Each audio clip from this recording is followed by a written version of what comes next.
Ingat, terus saya ulangi.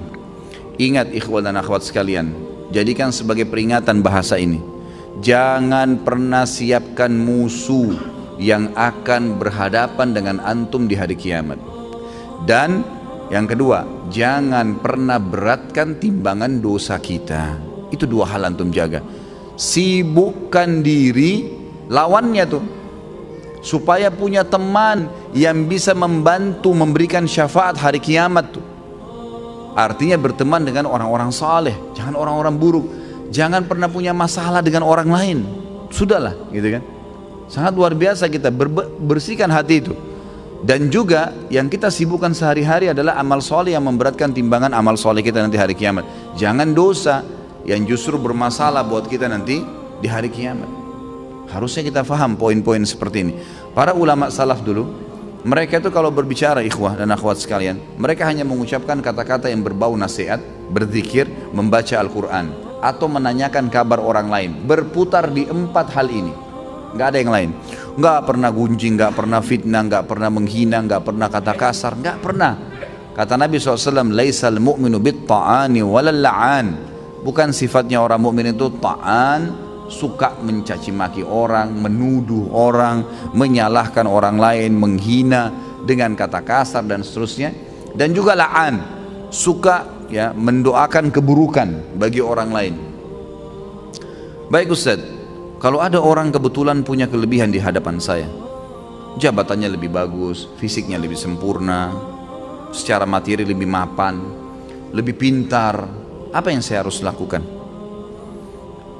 Renungi hadis Nabi SAW yang berbunyi, manusia 4 tingkatan. Yang pertama, Allah berikan kepadanya ilmu dan harta. Luar biasa, sudah cerdas, gagah, pinter, gitu kan. Kemudian kaya raya. Dan kata Nabi SAW, dia habiskan keduanya di jalan Allah.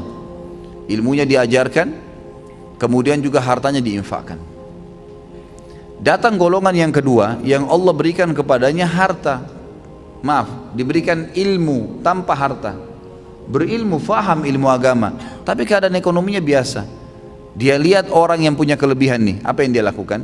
Dia mengatakan, ya Allah, kalau engkau memberikan kepadaku seperti kau berikan kepada dia, aku akan lakukan seperti dia atau bahkan lebih. Kata Nabi SAW, fahuma fi ajri sawa, dua-duanya akan sama pahalanya.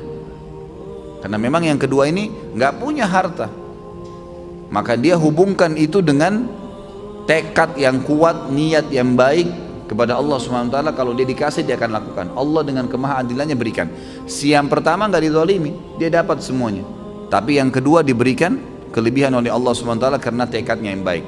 Golongan ketiga, orang yang Allah berikan kepadanya harta tanpa ilmu, nggak ada ilmunya, kaya raya tapi luar biasa, cuma nggak tahu mana halal mana haram, nggak pernah tahu masalah urusan akhirat, ada surga dan neraka, nggak pernah berpikir kalau mati di alam barzah nanti akan ada masalah kalau dia banyak dosa. Diberikan, dihabiskan hartanya di jalan kemaksiatan kepada Allah, bangun diskotik, bar, sibuk dengan itu. Kemudian datang golongan keempat, ini yang luar biasa ya. Kejahilan yang luar biasa. Jangan jadi golongan ketiga aja, nggak boleh, apalagi golongan keempat. Orang yang tidak dikasih ilmu, nggak dikasih harta, miskin ya kan gitu, dan juga tidak ada, bodoh, nggak ada ilmunya. Yang dia jadikan tolok ukur bukan golongan pertama sama kedua, tapi golongan ketiga. Orang kaya raya yang bangun hotel sana sini banyak kemaksiatannya, diskotik dan seterusnya. Orang-orang yang banyak tiap hari bermaksiat kepada Allah SWT, lalu dia bilang, kalau saya punya harta seperti dia, saya akan buat yang sama. Maka kata Nabi SAW, fahuma fi wazri sawa. Ini orang ini sama-sama dosanya. Rugi nggak kira-kira? Udah miskin di pinggir jalan, rumahnya sudah gubuk, nggak ada ilmunya, bodoh. Kemudian di sebelah gubuknya ada orang bangun hotel atau diskotik, keluar pakai mobil Mercy, tiap hari mabuk, berzina, gonta-ganti pasangan.